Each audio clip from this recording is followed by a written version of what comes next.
చూస్తున్నాం. ఉదయం 7 గంటలకు ప్రారంభమైన పోలింగ్ ప్రశాంతంగా అయితే కొనసాగుతోంది. అయితే చాలా చోట్ల కూడా ఈవీఎంలు మొరాయిస్తున్నట్లుగా కూడా అప్డేట్ అందుతోంది.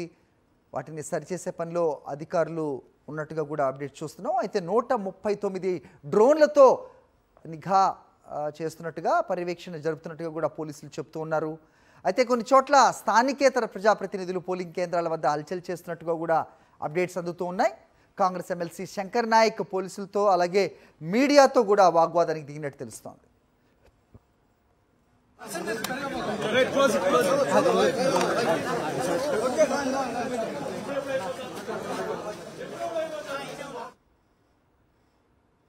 రైట్, మధ్యాహ్నానికి 40 నుంచి 50% పోలింగ్ నమోదు అవ్వచ్చు అంటూ కూడా మాట్లాడిన నవీన్ యాదవ్ కాంగ్రెస్ అభ్యర్థి ఏమన్నారో మనం చూసాం. అలాగే యూసుఫ్గూడలోని పోలింగ్ కేంద్రాల వద్ద ప్రముఖులు తమ ఓటు హక్కును వినియోగించుకుంటున్నారు. హైడ్రా కమిషనర్ రంగనాథ్ తమ ఓటు హక్కు వినియోగించుకొని తిరిగి వెళ్తున్న దృశ్యాలు చూస్తున్నాం. జూబ్లీ హిల్స్ ప్రాంతం అంటేనే ప్రముఖులు ఉండే ప్రాంతం అది. సో సినీ రాజకీయ ప్రముఖులు అలాగే పారిశ్రామికవేత్తలు పెద్ద ఎత్తున ఉండే ప్రాంతం. Not only the primary area, అలాగే పెద్ద ఎత్తున స్లమ్స్ ఉన్న ప్రాంతంగా కూడా జూబ్లీ హిల్స్ని చెప్తూ ఉంటారు. దానికి పోలింగ్ అయితే 10.2%, 9 గంటల 30 నిమిషాల వరకు నమోదైంది. మధ్యాహ్నం వరకు 40%కి పైగా నమోదు అవుతుంది అని కాంగ్రెస్ అభ్యర్థి నవీన్ యాదవ్ ఆశాభావం వ్యక్తం చేశారు. సో ఒక బాక్స్లో మనం చూస్తున్నాం. స్టార్ డైరెక్టర్ రాజమౌళి తన కుటుంబ సభ్యులతో వచ్చి తమ ఓటు హక్కు వినియోగించుకున్నారు జూబ్లీ హిల్స్లోని ఒక పోలింగ్ కేంద్రంలో. యూసుఫ్గూడలో తనిఖీళ్ల భరణి ఓటు హక్కు వినియోగించుకున్నట్టుగా కూడా తెలిసింది. మొత్తం 139 డ్రోన్స్తో నిఘా పర్యవేక్షణ కొనసాగుతోంది. అవాంఛనీయ ఘటనలు జరగకుండా ప్రతి పోలింగ్ కేంద్రం వద్ద కూడా 3 అంచెల భద్రతను పోలీసులు ఏర్పాటు చేశారు. సమస్యాత్మక పోలింగ్ కేంద్రాల వద్ద 2 అంచెల భద్రతను ఏర్పాటు చేశారు. 68 సమస్యాత్మక పోలింగ్ కేంద్రాల వద్ద సిఆర్పిఎఫ్ భద్రత కూడా ఏర్పాటు చేశారు. బాక్స్లో మనం చూడొచ్చు, డ్రోన్స్తో పర్యవేక్షిస్తున్న పరిస్థితి. దాదాపు 139 డ్రోన్స్ను వినియోగిస్తున్నారు పోలీస్ సిబ్బంది. ఎక్కడ కూడా ఎలాంటి ఘటనలు అయితే రిపోర్ట్ అవ్వలేదు. ఉదయం నుంచి కూడా పోలింగ్ ప్రశాంతంగా కొనసాగుతోంది. అయితే చిక్కల్లా పోలింగ్ బూతుల్లో ఈవీఎంస్ తోటే వస్తోంది. చాలా చోట్ల అవి మొరాయించినట్టుగా మనకి వార్తలు అందుతూ ఉన్నాయి. మరి ఎప్పట్లోగా వాటిని సరిచేస్తారు? సో క్యూలో పడిగాపులు పడుతున్న ఓటర్లకు ఎప్పుడు ఓటు హక్కు వినియోగించుకునే అవకాశం ఉంటుంది అనేది ప్రస్తుతం అధికారులు చెప్పాల్సిన పరిస్థితి కనిపిస్తోంది. హై వోల్టేజ్ ఎన్నికగా జూబ్లీ హిల్స్ ఉప ఎన్నికని చూస్తూ ఉన్న క్రమంలో ప్రస్తుతం పోలింగ్ అయితే కొనసాగుతోంది. ఉదయం 7 గంటల నుంచి సాయంత్రం 6 గంటల వరకు కూడా పోలింగ్ కొనసాగుతుంది. తమ ఓటు హక్కును వినియోగించుకోవడానికి ఓటర్లు ఉదయం నుంచే బారులు తీరిన సిచ్యువేషన్ కనిపిస్తోంది. అయితే చాలా చోట్ల ఈవీఎంలు మొరాయిస్తున్నట్టుగా అప్డేట్ అందుతోంది. బోరబండలో పోలింగ్ బూత్ను సందర్శించారు ఎన్నికల అధికారి ఆర్వి కర్ణన్. డ్రోన్ అలాగే సీసీ కెమెరాలతో పటిష్ట ఏర్పాటు చేసినట్టుగా తెలిపారు ఆయన. ఏ పోలింగ్ బూత్లో కూడా ఓటర్లకు ఇబ్బంది లేకుండా అన్ని సౌకర్యాలు కల్పించామన్నారు. రైట్, 58 మంది అభ్యర్థులు పోటీ చేస్తున్న నేపథ్యంలో 4 సెట్స్ ఆఫ్ బ్యాలెట్స్ని అధికారులు వినియోగిస్తూ ఉన్నారు. చివరిదిగా నోటా ఉంటుంది. అలాగే ముఖ్యంగా పోటీ బీజేపీ, బీఆర్ఎస్, కాంగ్రెస్ మధ్య ఉన్న నేపథ్యంలో సో అభ్యర్థులు తమ ఓటు హక్కును వారి పోలింగ్ బూత్లో వినియోగించుకున్నారు. శ్రీనగర్ కాలనీలో బీజేపీ అభ్యర్థి లంకల దీపక్ రెడ్డి వినియోగించుకోగా, ఎల్లారెడ్డిగూడలో మాగంటి సునీత, అలాగే యూసుఫ్గూడలో నవీన్ యాదవ్ తమ ఓటు హక్కు వినియోగించుకున్నట్టుగా మనం చూస్తున్నాం. ప్రతి పోలీస్ స్టేషన్ దగ్గర కూడా మొబైల్ డిపాజిటింగ్ కేంద్రాలను ఏర్పాటు చేశారు. మొబైల్ ఫోన్స్ లోపలికి అనుమతించట్లేదు. అక్కడే మొబైల్ ఫోన్స్ను ఉంచి సో తమ ఓటు హక్కు వినియోగించుకొని వచ్చి తిరిగి మళ్ళీ తీసుకునే పరిస్థితి. అంతకంటే సౌకర్యంగా ఉండాలంటే ఫోన్స్ ఇంటి దగ్గరే ఉంచితే కనుక అక్కడ కూడా సో క్యూలో ఉండాల్సిన అవసరం ఉండదు. సో ఓటర్లకి ఒక విజ్ఞప్తిగా చూస్తున్నాం మనం. సెల్ ఫోన్స్ను ఇంటి వద్దో లేదంటే తమ వెహికల్స్లోనూ ఉంచినట్టయితే కనుక సమయం వృధా కాకుండా ఉంటుంది. చాలా చోట్ల ఓటర్లు బారులు తీరినట్టుగా తెలుస్తోంది. అయితే కొన్ని చోట్ల ఈవీఎంలు మొరాయించడంతో ఓటర్లు పడిగాపులు కాస్తున్నట్టుగా కూడా అప్డేట్ చూస్తున్నాం. రైట్, ఒకసారి మా కరెస్పాండెంట్ సాయి కిరణ్ దగ్గరికి వెళ్దాం. ఎర్రగడ్డ పోలింగ్ కేంద్రం వద్ద మా కరెస్పాండెంట్ సాయి కిరణ్తో మాట్లాడదాం. సాయి కిరణ్, ఎలా ఉంది అక్కడ ఓటింగ్ సరళి? కొన్ని చోట్ల ఈవీఎంలు మొరాయిస్తున్నట్టుగా కూడా ఉదయం నుంచి అప్డేట్ అంతోంది. అక్కడ ఆ సిచ్యువేషన్ ఉందా? అలాంటి సమస్య ఏదైనా తలెత్తిందా? ఏంటి మీ దగ్గర ఇన్పుట్స్ సాయి? అంటే ఇందాక బోరబొండలోని 328 పోలింగ్ బూత్లో ఒక ఈవీఎం మొరాయిస్తే అది వెంటనే అక్కడ ఉన్నటువంటి ఇంజనీర్ నిపుణులు దాన్ని వెంటనే మార్చారు. ప్రస్తుతం మనం ఎర్రగడ్డ ఉన్నటువంటి ఒక పోలింగ్ బూత్ వద్ద ఉన్నాం. ఇక్కడ ఈ పోలింగ్ లొకేషన్లో 3 పోలింగ్ బూత్లు ఉన్నాయి.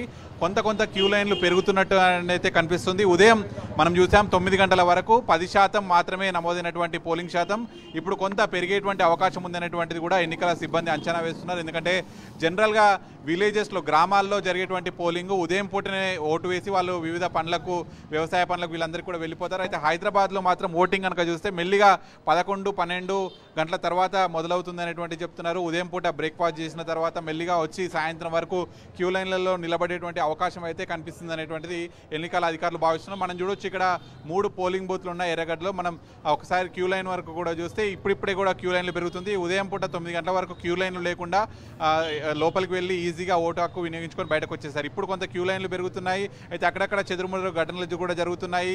ఎవరైతే బీఆర్ఎస్ అభ్యర్థి ఆ క్యూ లైన్లను, పోలింగ్ బూత్లను పరిశీలించడానికి వెళ్ళినప్పుడు మాగంటి సునీతను పోలీసులు అడ్డుకున్నారని చెప్పి కావచ్చు. అలాగే బోరబండ డివిజన్లో కాంగ్రెస్ నేత బాబా ఫసియుద్దీన్ బీఆర్ఎస్ నేత పైన చేసినటువంటి దాడికి సంబంధించి అక్కడక్కడ పోలింగ్ బూత్ల వద్ద కొన్ని పార్టీలు డబ్బులు పంచుతున్నాయి, అక్కడే టోకెన్లు ఇచ్చి డబ్బులు పంచుతున్నాయి అనేటువంటి ఘటనలు, కొన్ని చెదురుమదురు ఘటనలు జరుగుతున్నా కూడా ప్రశాంతంగానైతే జరుగుతుంది. భారీ ఎత్తున పోలీసు బందోబస్తు ఉంది. అటు డ్రోన్ల సహాయంతో ఈసారి ఎన్నికల ఏర్పాట్లను పరిశీలిస్తున్నారు. అటు వికలాంగులకు, దివ్యాంగులకు కావచ్చు, వృద్ధులకు వచ్చినటువంటి వారికి వీల్ చైర్లను కూడా ఏర్పాటు చేశారు. ఈసారి ఎన్నికల సిబ్బంది మాత్రం ఎక్కడికక్కడ ఎన్నికల ఏర్పాట్లను చాలా కట్టుదిట్టంగా ఏర్పాటు చేసింది. ఎందుకంటే జూబ్లీహిల్స్లో పోలింగ్ పర్సెంటేజ్ పెంచడమే లక్ష్యంగా కూడా ఎన్నికల సిబ్బంది పనిచేస్తుంది. ఈసారి ఎవ్రీ టైం జూబ్లీహిల్స్లో ఎప్పుడు ఎలక్షన్ జరిగినా 50% మించి పోలింగ్ అనేటువంటి జరగదు, చాలా తక్కువ పర్సెంటేజ్ జరుగుతుంది. సో ఈసారి ఖచ్చితంగా ఉప ఎన్నిక నేపథ్యంలో పోలింగ్ పర్సెంటేజ్ పెంచడం కోసం ఎక్కడికక్కడ అందుబాటులోనే పోలింగ్ బూత్లను కూడా ఏర్పాటు చేశారు. దాదాపు మొత్తం జూబ్లీహిల్స్లో 407 పోలింగ్ బూత్లు ఉన్నాయి. మొత్తం 4,13,000 ఓటర్లు ఉన్నారు. సో మరి మొత్తం పోలింగ్ సమయం 6 గంటలకు ముగిసేసరికి ఎన్ని ఓట్లు నమోదైతే, ఎంత పోలింగ్ శాతం నమోదవుతుంది అనేటువంటిది కూడా కొంత ఆసక్తిగా ఉంది. అన్ని రాజకీయ పార్టీలు కూడా పోలింగ్ పర్సెంటేజ్ పెరగడం కోసం కూడా ఆలోచిస్తున్నారు. పోలింగ్ పర్సెంట్ పెరిగిన కూడా విజయ అవకాశాలు ఉండేటువంటి అవకాశం ఉంది.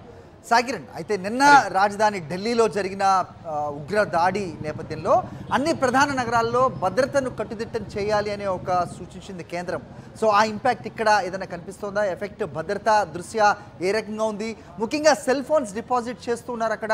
సో ఎవరన్నా సూచించారా ఓటర్లకి తమ ఫోన్లు ఇంట్లోనో లేదంటే వాళ్ళ వెహికల్స్లోనే పెట్టి వస్తే అక్కడ కూడా సమయం కూడా వృధా కాదు, అలాగే భద్రత దృష్ట్యా కూడా అదే ఉత్తమం. ఏం చెప్తారు సాయి? అంటే ముఖ్యంగా హైదరాబాద్లో పోలింగ్ లొకేషన్స్ రీచ్ కావడానికి చాలామంది లొకేషన్స్ మీద ఆధారపడి, గూగుల్ లొకేషన్స్ సెల్ ఫోన్లో ఎందుకు తీసుకొస్తారంటే ఆ లొకేషన్ ఆధారంగా బైక్ల పైన వెళ్ళి పోలింగ్ బూత్లకు చేరుకోవడానికి ఈజీగా ఉంటుంది. అలాగే ఓటు వేసి ఇక్కడ నుంచి వాళ్ళు ఇతర ఉద్యోగాలకు అక్కడికి వెళ్ళడానికి కూడా వాళ్ళు వెంట తెచ్చుకుంటారు సెల్ ఫోన్ లేకపోవడం వల్ల కొంత ఓటింగ్ రావడానికి కూడా ఇబ్బంది పడుతున్నటువంటి పరిస్థితులు ఉంటాయి. సో దానికోసమే ఈసారి కొత్తగా for the first time polling బూత్ల వద్ద ఈ సెల్ ఫోన్ డిపాజిట్ కేంద్రాలు అనేటువంటి తీసుకొచ్చారు. అక్కడ మనం చూడొచ్చు పెద్ద ఎత్తున గతంలో ఎప్పుడైనా కూడా పోలింగ్ బూత్ల వద్దకు సెల్ ఫోన్ తీయకపోవడం వల్ల చాలామంది ఓటర్లు ఓటింగ్ వేయడానికి రాకపోయే వాళ్ళు. సో ఈసారి ఈ పోలింగ్ శాతాన్ని పెంచడం కోసమే సెల్ ఫోన్ అయినా సరే తెచ్చుకోవచ్చు, కానీ అది పోలింగ్ బూత్ బయట పెట్టి ఈ విధంగా టోకెన్ ఇస్తున్నారు. వాళ్ళు లోపల వెళ్ళి ఓటు వేసి వచ్చిన తర్వాత మళ్ళీ వాళ్ళ సెల్ ఫోన్ వాళ్ళకి ఇచ్చేస్తారు. సో ఈ విధంగా వాళ్ళకు ఒక సౌలభ్యం ఉంటుంది బయటకు వచ్చేటువంటి ఓటర్లకు. సో ఖచ్చితంగా మీరు అన్నట్టు ఢిల్లీలో జరిగినటువంటి బాంబ్ బ్లాక్స్ సంబంధించినటువంటి ఇంపాక్ట్ అయితే అక్కడక్కడ కనిపిస్తుంది. ఓటర్లలో భయం ఉన్నప్పటికీ కూడా అధికారులు, పోలీసులు మాత్రం ఎక్కడికక్కడ భారీ బందోబస్తు ఏర్పాటు చేశారు. ముఖ్యంగా ఇది చాలా సెన్సిటివ్ ఏరియా జూబ్లీహిల్స్ అనేటువంటిది. ముఖ్యంగా జూబ్లీహిల్స్ అంటే ఎలైట్ పీపుల్ చాలా తక్కువనే ఉంటారు. జూబ్లీహిల్స్ ఉండదు, కానీ బస్తీలన్నీ కూడా ఉంటాయి. దాదాపు ఉన్నటువంటి 7 డివిజన్లలో మైనారిటీ ప్రజలు ఎక్కువగా ఉంటారు, బస్తీలు ఎక్కువగా ఉంటాయి, పేదలు ఎక్కువగా ఉంటారు. సో వీళ్ళ ఓటింగ్ శాతమే ఎక్కువగా ఉంటుంది కాబట్టి ఇక్కడ చాలా సెన్సిటివ్ ఏరియా. 226 పోలింగ్ కేంద్రాలను చాలా సెన్సిటివ్ ఏరియా కూడా గుర్తించారు. అక్కడ అదనపు బందోబస్తును కూడా ఏర్పాటు చేశారు. సెంట్రల్ పారామిలిటరీ బలగాలను కూడా దించారు. ఎక్కడ అవాంఛనీయ ఘటనలు జరగకుండా ఉప ఎన్నికను చాలా ప్రతిష్టాత్మకంగా నిర్వహిస్తున్నారు. సాయంత్రం 6 గంటల వరకు కూడా ఎక్కడ అవాంఛనీయ సంఘటనలు జరగకుండా పోలీసులు ఎక్కడైనా అలజడి జరిగినా కూడా వెంటనే అక్కడికి రీచ్ అయ్యి దాన్ని సద్దుమణిగే ప్రయత్నం కూడా చేస్తున్నారు. ఈసారి ఫర్ ద ఫస్ట్ టైం దేశంలోనే డ్రోన్లను ఉపయోగిస్తున్నారు. డ్రోన్స్ విషయం మాట్లాడుతున్నాం. మీరున్న దగ్గర డ్రోన్స్ తోటి పర్యవేక్షిస్తూ ఉన్నారా? అలాగే మద్యం దుకాణాలన్నీ బంద్ చేయాలని ఎలక్షన్ కమిషన్ సూచించినప్పటికీ కొన్ని చోట్ల మద్యం సరఫరా కూడా జరుగుతోంది, ఓటర్లను ప్రలోభపెట్టే కార్యక్రమాలు జరుగుతున్నాయి, నోట్లు కూడా పంచుతున్నారనే అప్డేట్ అందింది. మీరున్న చోట అలాంటి పరిస్థితి ఏమైనా ఉందా సాయి కిరణ్? ఖచ్చితంగా డ్రోన్ల పర్యవేక్షణ జరుగుతుంది. అలాగే మద్యం షాపులు అనేటువంటివి బంద్ ఉంటాయి. కానీ బెల్ట్ షాపుల ద్వారా ఓటర్లను ప్రభావితం చేసేటువంటి ప్రయత్నం చేస్తున్నటువంటి ఆరోపణలు కనిపిస్తూనే ఉన్నాయి. సో దానికి సంబంధించి గొడవలు చెలరేగుతున్నా కూడా పోలీసులు కట్టడి చేసే ప్రయత్నం చేస్తున్నారు. సో ముఖ్యంగా ఇప్పుడు మనం చూస్తున్నాం మహిళలకు సంబంధించినటువంటి క్యూ లైన్ కూడా పెద్ద ఎత్తున పెరుగుతుంది. కొంతమంది మహిళలతో మాట్లాడదాం. చెప్పండి, హైదరాబాద్లో ఓటింగ్ అనేటువంటిది ఎప్పుడు పెరుగుతుంది? పొద్దున్నే వస్తారా, మధ్యాహ్నం వస్తారా? Actually, in the afternoon. Yes. అంటే గ్రామాల్లో ఉదయమే వచ్చి ఓటేస్తారు కదా, సో పోలింగ్ పర్సెంటేజ్ ఈసారి పెరుగుతుంది అనుకుంటున్నారా? Yeah, పెరుగుతుంది. Yes. ఓకే, మీకు ఇక్కడ ఓటింగ్ వేయడానికి ఈజీగా ఉందా ఏర్పాట్లు? Yeah, yes, it is very easy. చూడొచ్చు, మహిళలంతా కూడా ఆఫ్టర్నూన్ తర్వాత ఓటింగ్ శాతం పెరుగుతుంది అనేటువంటిది, పోలింగ్ శాతం పెరుగుతుందని చెప్తున్నారు. హరి రైట్. అయితే Sai Kiran, so Jubilee hills అలాగే అర్బన్ ప్రాంతాల్లో నిజంగా ఓటింగ్ శాతం ఎప్పుడు తక్కువే ఉంటుంది. జూబ్లీ హిల్స్ పరిధిలో 50%, 55%కి మించి పోలింగ్ నమోదైన దాఖలాలు కూడా లేవని చెప్తుంటారు. ప్రస్తుతం సరళిని చూస్తే ఏమంటున్నారు? అధికారులతో మాట్లాడే అవకాశం ఏదైనా ఉందా సాయి కిరణ్? అధికారులతో కూడా మనం మాట్లాడాము. పోలింగ్ శాతం అనేటువంటిది ఖచ్చితంగా పెరుగుతుంది అనేటువంటి ఆశాభావంలో ఉన్నారు.